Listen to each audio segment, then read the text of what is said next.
Oi, boa tarde para todo mundo. Como é que vocês estão? Obedecendo direitinho o isolamento social? Quem precisa trabalhar está se cuidando direitinho também? Espero que sim. Bom, eu estou trabalhando em casa, preparando a aula de vocês, fazendo as minhas outras atividades, né? E na segunda-feira, se eu não me engano, eu coloquei lá no nosso grupo do Google Classroom quais eram as dúvidas que vocês tinham até o momento, não foi? E aí, a partir das dúvidas que surgiram lá, das perguntas que surgiram depois daquele meu comentário, é que eu fiz a aula de hoje. E ainda trouxe além, trouxe alguns detalhes que eu acho que seria interessante vocês revisarem, tá? Então, a nossa aula de hoje vai ser para reforçar alguns conceitos de biologia celular, tá bom? Vocês estão animados? Eu tô animada, animadíssima. Ó, lá na primeira aula, a gente comentou que todas as células funcionam como fábricas bioquímicas que utilizam os mesmos blocos moleculares básicos de construção, né? O que eu quero dizer quando eu uso o termo fábricas bioquímicas? Eu quero dizer o seguinte, que as células, elas são compartimentos delimitados que realizam atividades químicas, reações químicas com intuito biológico para a produção de algo, tá? Então, quando eu comparo uma célula com outra, com certeza eu vou encontrar os mesmos blocos moleculares de construção, que são os açúcares, os ácidos graxos, DNA, que mais esqueci? Açúcares, ácidos graxos, aminoácidos e nucleotídeos.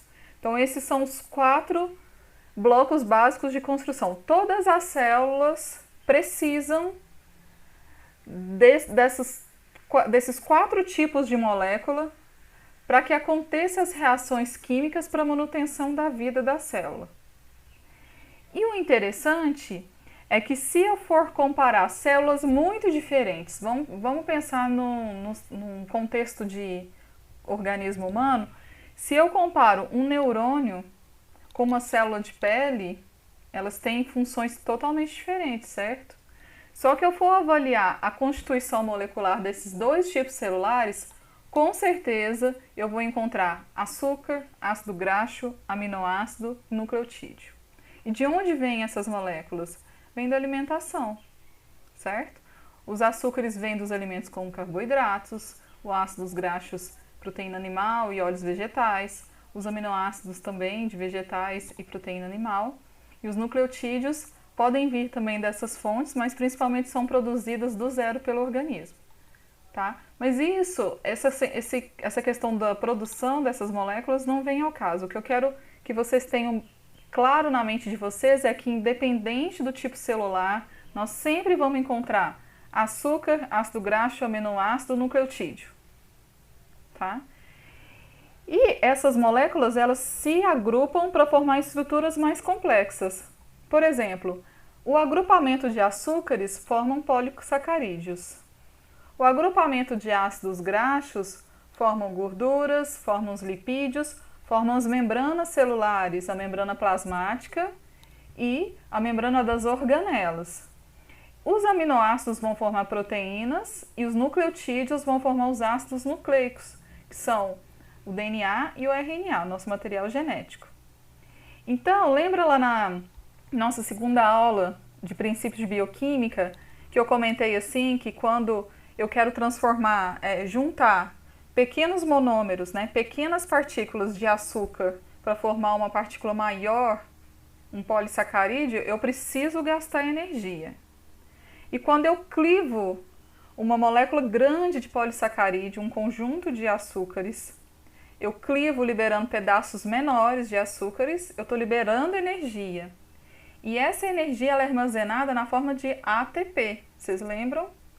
Então eu sempre na célula viva vou ter um equilíbrio entre o gasto de energia com o consumo de ATP e a liberação de energia com a liberação de ATP.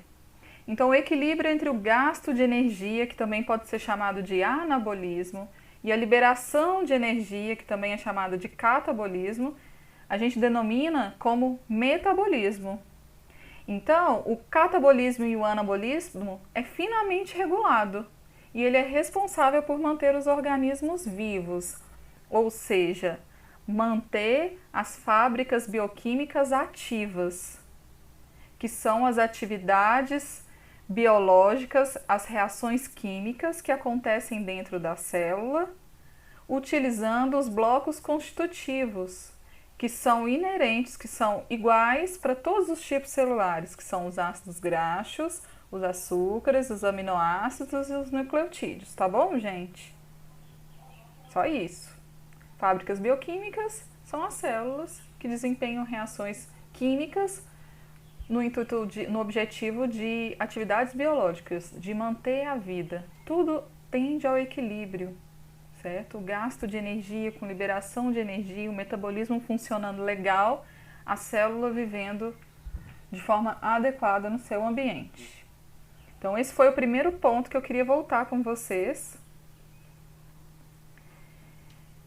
E um ponto interessante, vamos jogar aqui pro cantinho de cá.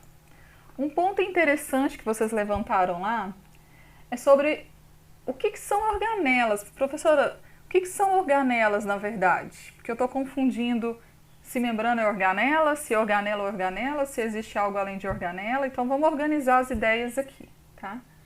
Vamos falar de compartimentos intracelulares? Compartimentos como se fossem caixas que estão lá dentro da célula.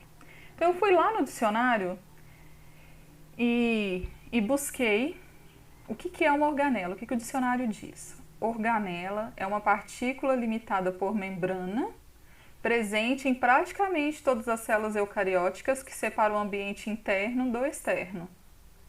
Então, quais são as organelas limitadas por membrana? O que a gente pode citar de exemplo? Pode ser mitocôndria, complexo de Golgi e lisossomo. Tem outras, mas coloquei essas três aqui para a gente lembrar. Então, uma organela ela é definida como uma partícula limitada por membrana. Ponto. E por que é interessante compartimentalizar? Para dividir as reações bioquímicas em diferentes localizações na célula. Então, uma reação bioquímica que acontece lá no núcleo é totalmente diferente daquela reação bioquímica que acontece no citoplasma ou acontece lá no complexo de Golgi, certo? E se a gente for comparar células diferentes, uma célula e outra, essas reações bioquímicas são iguais, usam os mesmos blocos constitutivos, para que essas reações bioquímicas aconteçam, é preciso ter naquele microambiente celular açúcar, lipídio, nucleotídeo e proteína e aminoácido, certo? Então, uma organela, para ser considerada uma organela, ela precisa ser limitada por membrana. Pronto. Então, as organelas são marcos evolutivos das células eucariotas ou eucarióticas, porque elas aumentam a superfície para que as reações bioquímicas aconteçam. Então, olha aqui, vamos ler comigo? Eu peguei lá do livro Biologia Molecular da Célula, do Alberts, falando sobre as organelas. Além de fornecer um aumento na área de membranas para abrigar reações bioquímicas, os sistemas de membranas intracelulares ou sistema de endomembranas criam compartimentos fechados que são separados do citosol, provendo a célula de espaços aquosos funcionalmente especializados. Lembram que eu comentei com vocês que para que a reação bioquímica aconteça precisa que esteja num ambiente aquoso? Então, a organela, separando o citosol da parte interna da organela, usando uma membrana, eu estou separando a reação bioquímica e mantendo o ambiente dentro da organela aquoso, que permite que as reações bioquímicas aconteçam. Tá bom? Então, vamos continuar. Como a bicamada lipídica das membranas de organelas é impermeável a muitas moléculas hidrofílicas, por quê? Porque a camada lipídica das organelas é feita de lipídio, e lipídio é hidrofóbico, né? Na sua maior estrutura é hidrofóbico.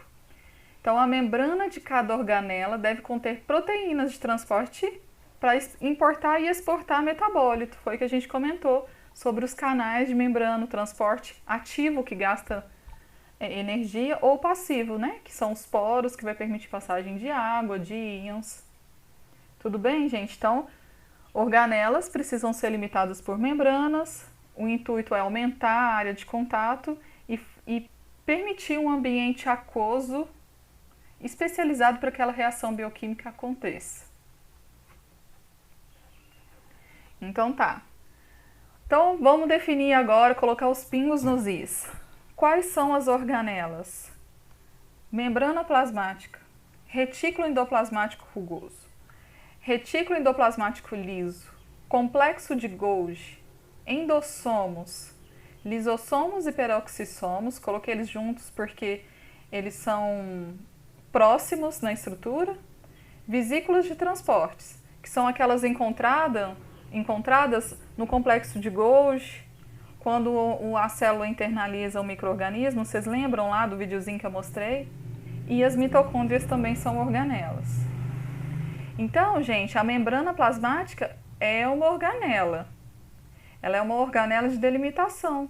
Ela vai delimitar o ambiente extra e intracelular, ou seja, em outras palavras, ela vai separar a matriz extracelular do citoplasma com permeabilidade seletiva.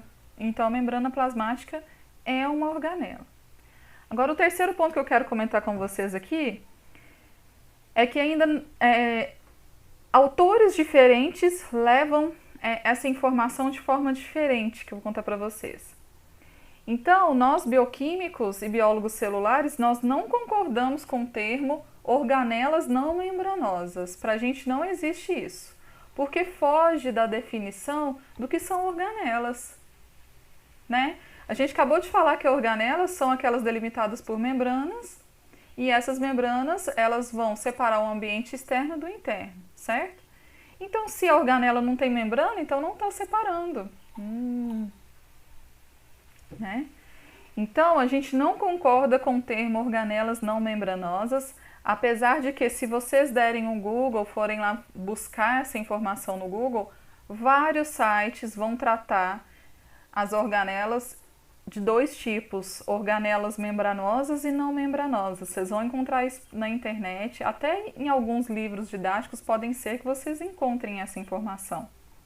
Mas eu como bioquímica, como uma bióloga celular, não concordo com o termo porque foge da definição. Então, nesse curso, a gente vai tratar as organelas como sendo aquelas estruturas que são delimitadas por membrana.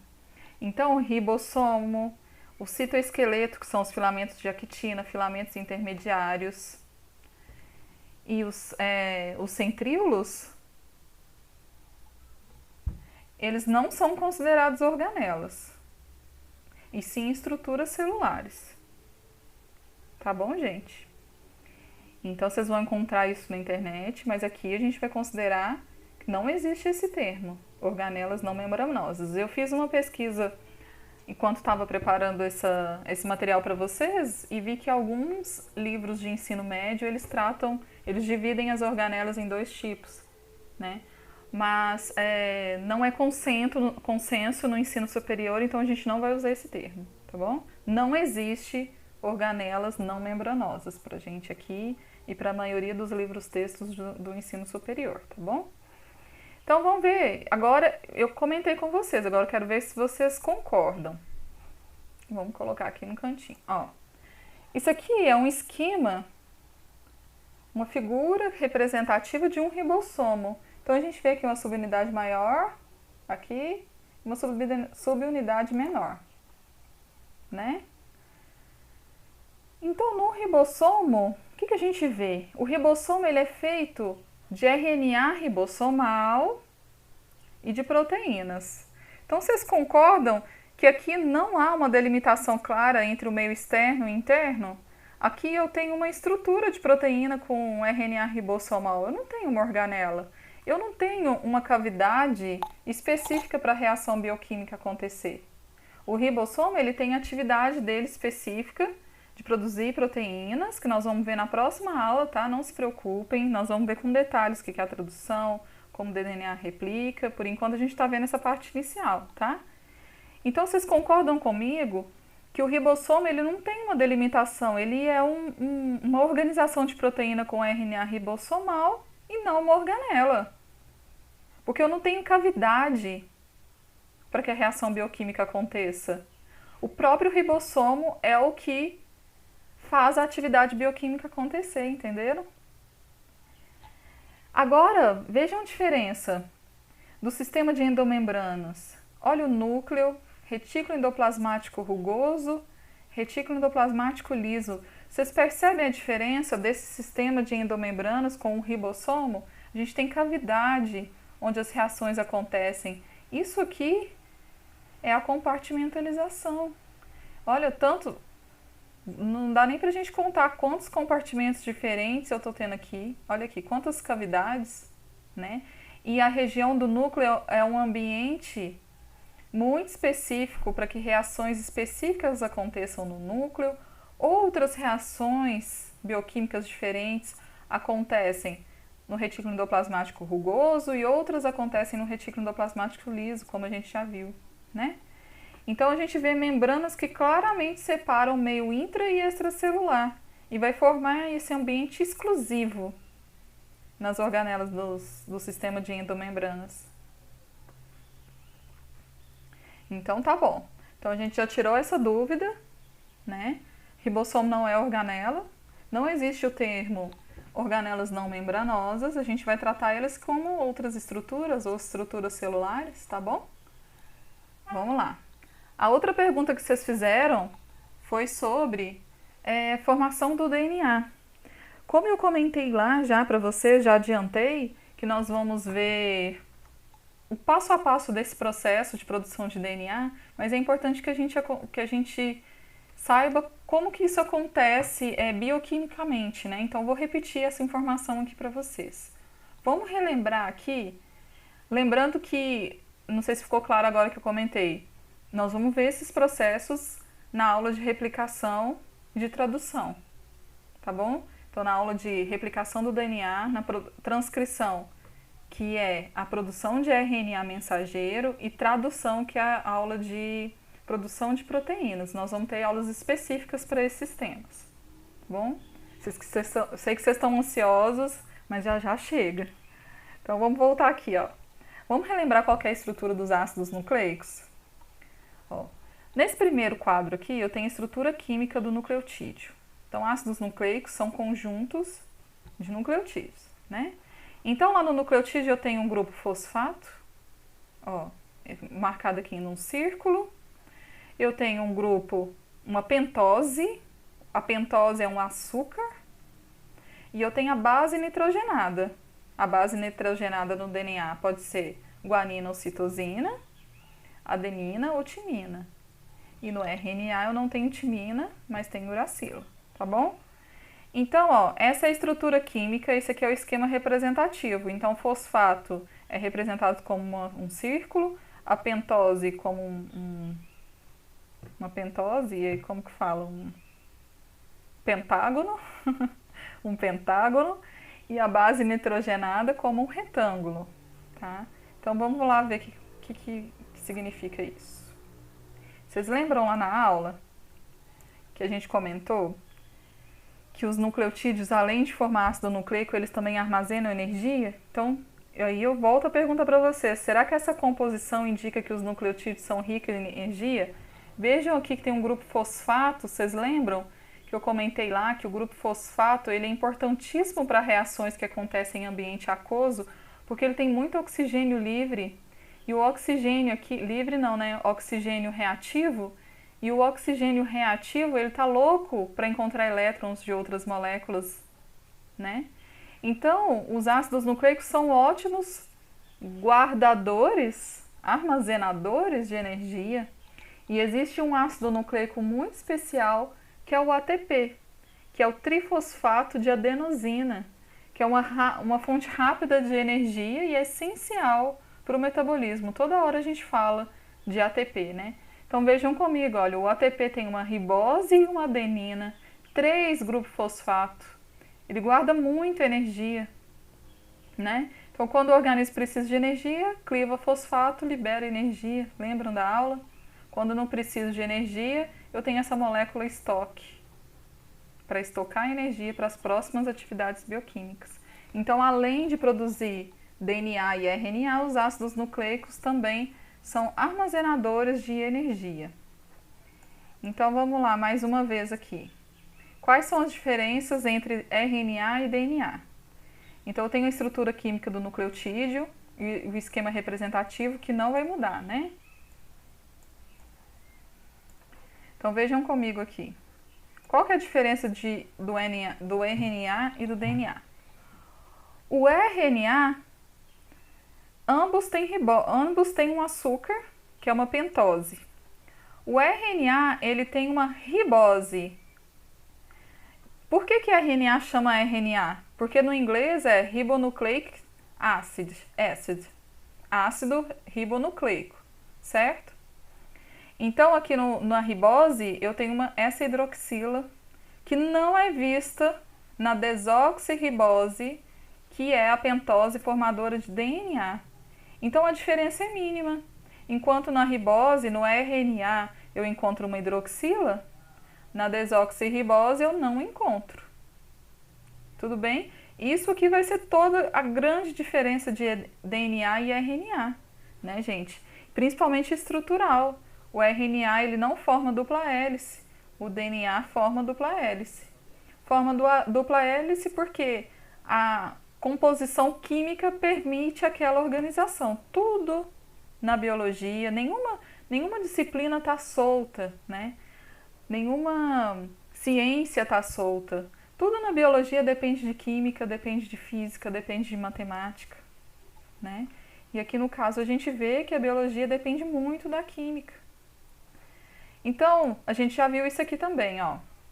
Quais são as diferenças entre DNA e RNA? No DNA eu tenho adenina, guanina, timina e citosina. No RNA eu tenho adenina, guanina, uracila e citosina. Sabem qual que é a diferença da timina com a uracila? Um grupamento metil aqui, ó. Tirando isso aqui, eles são exatamente iguais. Só que a timina tem um grupamento metil a mais do que a uracila. Isso vai ajudar a formar a dupla hélice também. E como a gente já tinha falado, a diferença também está na pentose. No DNA eu tenho uma desoxirribonucleotídeo, então eu tenho um grupamento de hidrogênio somente. E no RNA eu tenho uma hidroxila. Tá bom? Isso a gente já tinha visto, né? Então, como que os nucleotídeos se combinam para formar o DNA e o RNA? Esses processos acontecem no núcleo. Para formar o DNA, o processo é chamado de replicação. E a ligação de um nucleotídeo no outro depende de uma enzima chamada DNA polimerase. Para formar o RNA, o processo é chamado de transcrição. E para que essas reações bioquímicas aconteçam de junção de um nucleotídeo no outro para poder formar o RNA, eu preciso da enzima RNA polimerase. Esses dois processos nós vamos ver nas próximas aulas, tá? Não vamos adiantar aqui hoje. Então, quimicamente falando, como que os nucleotídeos se combinam para formar o DNA? Então vejam aqui comigo, nesse primeiro desenho, eu tenho aqui os pares complementares, né, de bases nitrogenadas, que estão se combinando aqui.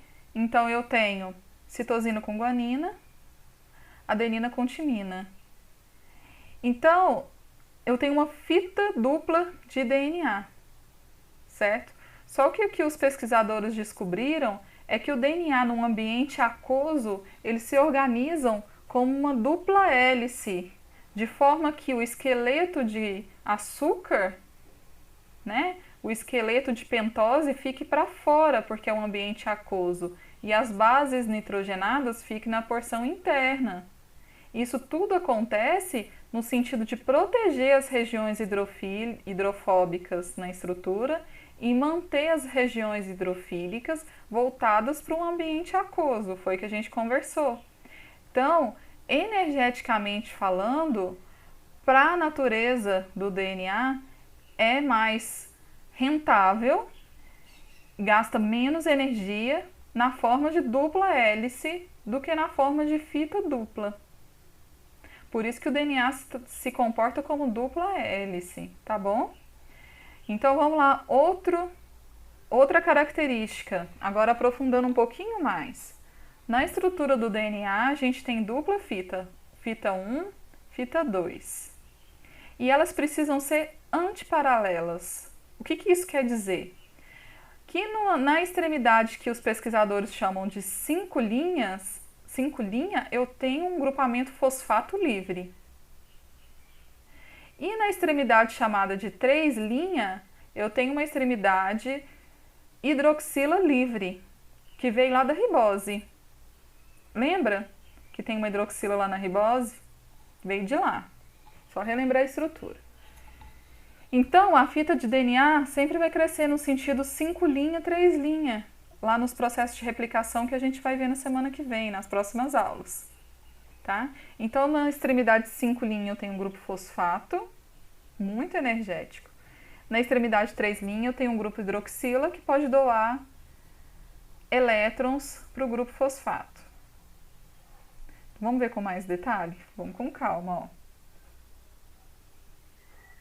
Vocês lembram que a gente viu essa figura aqui na aula passada? E eu comentei para vocês aqui, pedir para vocês olharem a fita dupla antiparalela.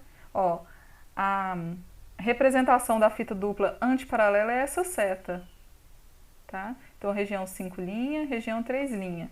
Então, aqui as bases estão pareadas. Então, para formar o DNA, para que a formação do DNA aconteça, é preciso que tenha naquele ambiente bases complementares.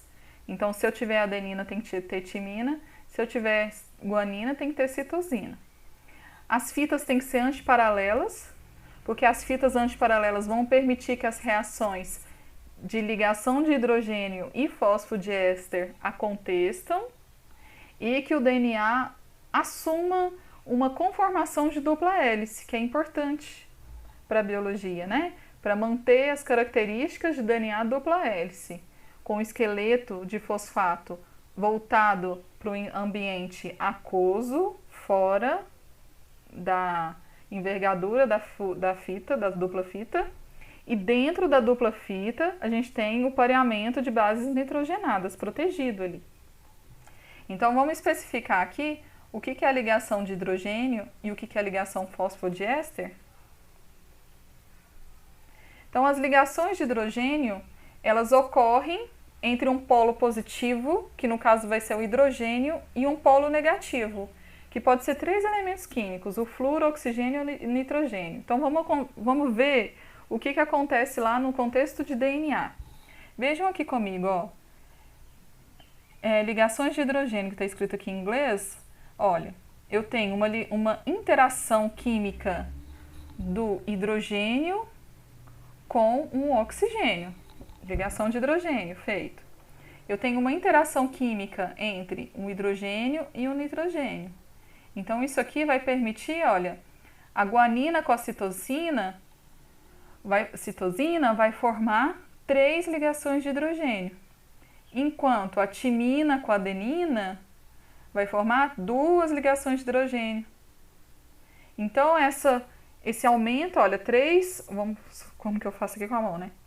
Tenho 3 ligações, vocês concordam que ela é menos rígida? Ela movimenta menos do que quando eu tiver 2 ligações, que pode fazer assim. Confundi vocês, né? Pensem comigo. Eu tenho duas bases nitrogenadas fazendo 3 ligações. Essas ligações estão mais rígidas, tem mais pontos sendo ligados.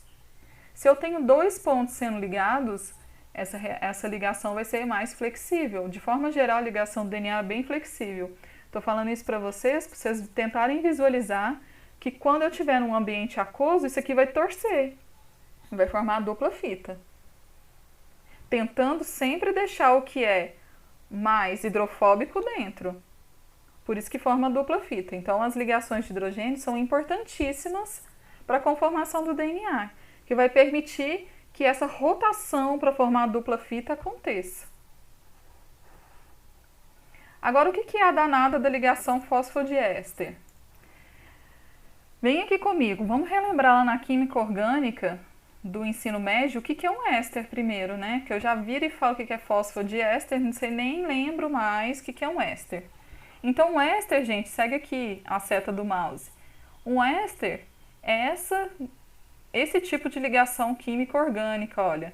Um carbono com uma ligação dupla no oxigênio, um carbono ligado a um oxigênio que vai estar ligado a outra radical, a outra molécula aqui. Então, o que é uma ligação fosfodiéster? Vamos com a construção da palavra, ó. Fósforo vem de elemento, fósforo, que é representado com P. Fósforo importantíssimo, está lá no ATP, está lá em todas as células, na ponta de todos os ácidos nucleicos, certo? Fosfodi quer dizer duas ligações. Éster é o tipo de ligação química que acontece. Eu sei que esse desenho aqui, ele tá assim, meu Deus, tô muito assustado com essa química toda, mas esqueçam a química, segue comigo só onde eu vou mostrar com o mouse.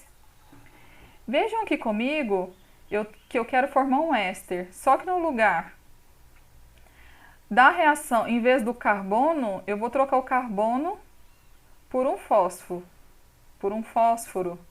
porque é uma ligação fosfodiéster. Então vem aqui comigo, ó, eu tenho uma adenina e essa adenina ela vai parear com uma timina na dupla fita, certo? Mas aqui, uma do lado da outra não tem nada a ver, não precisa fazer par. Ela vai fazer o par uma de frente para a outra, antiparalela. Vamos voltar aqui, ó. Ó, eu tenho uma timina fazendo par com a adenina. São complementares, mas estão em fitas diferentes. A adenina está na fita 2, a timina na fita 1. Só que, olha, se a gente for olhar nesse sentido aqui, ó, 5 linha, 3 linha, a gente vê que não precisa ter complementariedade. Pode ter um G, um T, um C, um A, não precisa ter complementaridade, tá? A complementariedade, ela se dá entre duas fitas antiparalelas, isso é importante.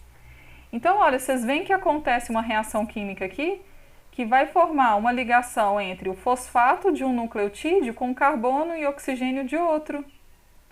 E aí vai liberar o fosfato lá do ATP, né? Eu estou usando energia aqui e vai formar ligação fosfodiéster. No lugar do carbono eu vou ter um fósforo que veio do nucleotídeo A ligado ao oxigênio que veio do nucleotídeo B. Isso vai formar o esqueleto de açúcar. Porque aqui eu estou tendo uma ligação entre uma pentose, olha aqui o formato de pentágono, ó. Uma ligação entre uma pentose da adenina com a pentose da guanina com a pentose da citosina, certo?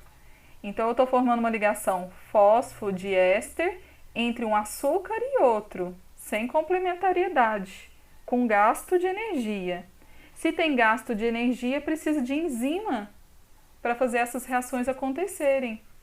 Por isso que eu preciso das polimerases, da DNA polimerase ou da RNA polimerase.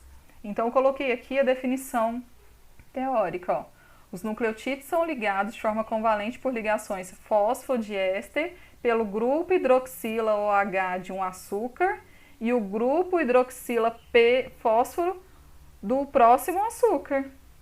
Então, é como se fosse essa reação aqui que acontece no carbono, só que em vez de carbono eu vou ter fosfato. Por isso é chamado de fósforo de duas ligações ésteres, que eu estou formando um éster em seguida o outro para ligar dois açúcares. Ficou claro? Vem aqui ver numa outra conformação. Então, a gente tem aqui a dupla fita de DNA, né? Olha, eu tenho as bases nitrogenadas fazendo 3 ligações de hidrogênio entre guanina e citosina, ou 2 ligações de hidrogênio entre adenina e timina. Em laranja aqui eu tenho o açúcar, certo? Então, o açúcar da adenina vai fazer uma ligação fosfodiéster com o açúcar da citosina. Então, vejam aqui, olha, Tem um fosfato aqui no meio e eu tenho uma ligação éster, ó. Fosfato ligado no oxigênio, ligado num carbono. É um éster. Fosfato ligado no oxigênio, ligado ao carbono do açúcar aqui, ó. É um éster. Fósforo de éster. Conseguiram acompanhar? Eu vou deixar lá no nosso Classroom um PDF que explica isso que eu falei de forma escrita, que talvez lendo vocês fiquem bem claro. Mas é exatamente isso. Olha, gente, vamos de novo, ó. Tem as bases nitrogenadas fazendo ligação de hidrogênio, e as bases têm que ser complementares, tá? E eu tenho os açúcares, as riboses, as pentoses, né? Ribose no RNA, desoxirribose no DNA. Então essas riboses, essas pentoses, elas precisam fazer ligação para que aconteça a formação do esqueleto de açúcar do DNA, né? Então, ó, acompanhem comigo, ó. Tem um fosfato, porque foi utilizado uma enzima que liberou 2-fosfato lá do ATP para poder juntar, né? Usou energia. Então eu tenho um fosfato ligado a um oxigênio, ligado a um carbono, que está aqui, ó. Carbono aqui. Formei um éster. Eu tenho um fosfato ligado a um oxigênio, ligado a esse carbono aqui da pentose. Formei 2 éster. Se eu tenho um fosfato no meio, formei um fósforo de éster. Pronto. Agora vamos lá. Como que os nucleotídeos se combinam para formar o RNA? Combinam da mesma forma, a diferença é que não tem a dupla hélice. Por que não tem a dupla hélice? Porque a pentose é diferente, tem hidroxila, é uma ribose, e não tem a timina, tem uracila, que tem na verdade, né, o grupamento metil. Então essas pequenas diferenças químicas de ausência ou presença de um grupamento ou outro é que vão determinar a característica estrutural da molécula. No caso do RNA, não vai haver a formação de dupla hélice, mas eu preciso de bases complementares a partir da fita molde de DNA, que nós vamos ver lá na produção de RNA mensageiro, que é o processo chamado de transcrição. Não se preocupem, nós vamos ver isso, que acontece sempre no sentido 5' 3', como a gente viu anteriormente para o DNA, e eu preciso de uma enzima específica para facilitar as ligações fosfodiéster, tá? Só que o interessante é que quando a gente vê lá no ensino médio, algumas faculdades, a gente fala assim, a diferença de DNA e RNA é que o RNA não forma dupla hélice. Não é só isso que a gente está vendo e não é tão simples assim. Vocês concordam que as bases nitrogenadas, elas têm complementariedade? Então, a guanina pode se complementar com a citosina e a adenina pode se complementar com a uracila. Quando eu tenho um RNA longo, num ambiente aquoso, gente, o ambiente aquoso pode fazer com que a RNA se dobre, formando pequenos pedaços de dupla hélice. Porque as bases são complementares, então vai formar estruturas terciárias, né? Não são hélices propriamente ditas, são protótipos de hélices. Então vejam aqui, olha, a citosina pode se juntar com a guanina, a adenina com a uracila, formando esse pequeno espaço aqui de uma estrutura terciária, de bases complementares, ou de grampos, fazendo alguma outra ligação aqui. Então antigamente a gente achava que o RNA era fita simples, só. Hoje não.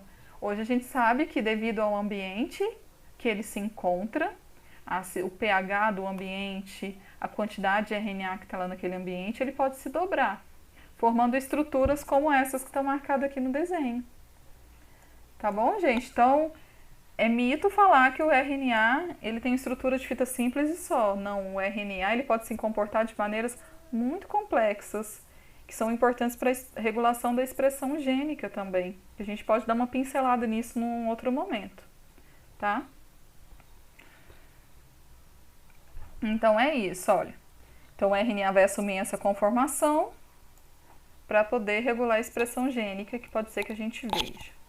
Bom, hoje a nossa aula foi super curtinha, eu achei que ia ser até mais curta, até falei demais, 40 minutos. De 21 horas às 22h30 eu vou estar online lá no Skype. Me chamem, gente, quero conversar. Tô cansada de conversar com cachorro. Vamos conversar com humanos lá no Skype. Fico esperando vocês pra gente tirar dúvidas. Se vocês tiverem qualquer outra dúvida, se não ficou claro o que eu falei sobre as fábricas bioquímicas, sobre a definição de organela, sobre a estrutura do DNA, me chamem, tá? Me chamem que a gente vai tirar essas dúvidas até vocês aprenderem. Nas próximas aulas, a gente vai ver o processo de duplicação, como que acontece, né? O processo de duplicação do DNA, da produção de RNA mensageiro e da produção de proteínas. Vocês vão adorar, tenho certeza, é maravilhoso.